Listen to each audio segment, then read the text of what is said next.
Assalamualaikum warahmatullahi wabarakatuh. Selamat pagi. Kali ini kita akan berbicara tentang teknik beracara dalam perkara perdata. Hal-hal yang perlu disiapkan sebelum berperkara ke pengadilan, yaitu pertama kita harus memahami jenis perkaranya atau apakah perkara tersebut jenisnya permohonan atau gugatan. Yang kemudian yang nomor 2 adalah kewenangan relatif atau kewenangan absolut dari sebuah pengadilan dan pihak dalam perkara, kuasa, dan bukti. Permohonan itu apa? Permohonan adalah mengenai suatu perkara yang tidak ada pihak-pihak lain yang saling bersengketa. Contohnya dari permohonan itu misalnya untuk penetapan wali, misalnya seperti itu. Wali putusannya adalah penetapan. Nah, sedangkan yang masuk gugatan adalah suatu perkara yang terdapat sengketa antara dua belah pihak. Nah, ini contohnya gugatan perceraian, baik itu namanya nanti permohonan ataupun kalau yang laki-laki kan misalnya sebagai suami maka dia adalah sebagai seorang pemohon. Nah, tapi jenisnya itu termasuk perkara gugatan karena ada sengketa antara dua belah pihak yaitu suami istri. Misalnya gugatan waris, misalnya gugatan bahan prestasi, karena salah satu cedera janji atau perbuatan melawan hukum. Nah, perbedaan permohonan dan gugatan. Dari dalam permohonan hanya ada satu pihak saja, sedangkan dalam gugatan terdapat dua pihak yang bersengketa. Dalam permohonan tidak terdapat sengketa, sedangkan perkara gugatan terdapat sengketa antara kedua belah pihak. Seperti yang Ibu sampaikan tadi, perbedaan permohonan dan gugatan. Jadi permohonan itu nanti sifatnya penetapan, kalau gugatan nanti putusan. Nah, perbedaan permohonan dan gugatan yang lainnya adalah dalam permohonan hakim hanya menjalankan fungsi executive power atau administratif saja sehingga permohonan disebut dengan jurisdictio voluntari atau peradilan yang bukan sebenarnya. Sedangkan dalam gugatan hakim berfungsi sebagai hakim yang mengadili dan memutus pihak yang benar dan yang tidak benar. Gugatan disebut juga dengan jurisdictio contentious atau peradilan yang sesungguhnya. Nih perbedaannya.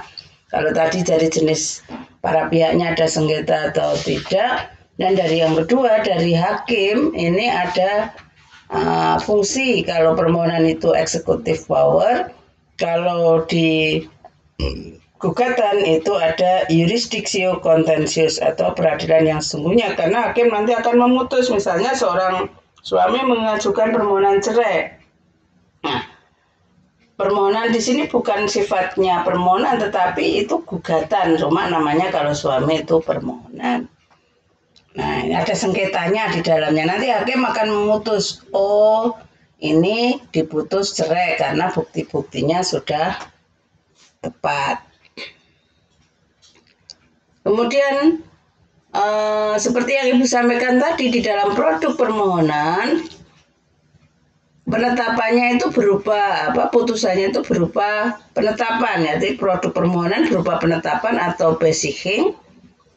Disebut juga putusan deklaratoir, yaitu putusan yang sifatnya menerangkan atau menetapkan suatu keadaan atau status tertentu.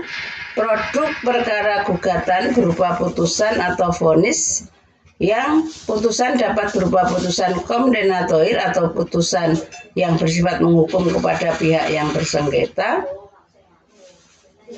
Penetapan hanya mengikat pada pemohon saja sehingga tidak mempunyai kekuatan eksekutorial atau penetapan tidak dapat dilaksanakan atau dieksekusi. Sedangkan putusan gugatan mengikat kepada kedua belah pihak sehingga mempunyai kekuatan eksekutorial. Nah, ini beberapa hal yang harus dipahami dulu oleh kalian, yaitu apa perbedaan permohonan dan gugatan tadi. Yang pertama, para pihak ada kalau permohonan itu tidak ada sengketa ya. Jadi hanya ada satu pihak saja, sedangkan dalam gugatan terdapat dua pihak yang bersengketa. Kemudian dalam permohonan tidak terdapat sengketa tadi, sedangkan perkara gugatan terdapat sengketa antara kedua belah pihak. Nah, ini perlu dipahami. Kemudian fungsi hakim, ya, kalau pada sini saya ulangi, kalau hakim pada perkara permohonan hanya menjalankan fungsi eksekutif power, sedangkan pada perkara gugatan disebut juga dengan jurisdiksio contentious atau peradilan yang sesungguhnya. Hakim itu mengadili, memutus, ya kan begitu, mana yang benar, mana yang salah. Dari segi produk perkara permohonannya berupa penetapan, kalau putusan, kalau perkara gugatan itu berupa putusan atau vonis. Ini beberapa hal yang kalian harus memahami bersama.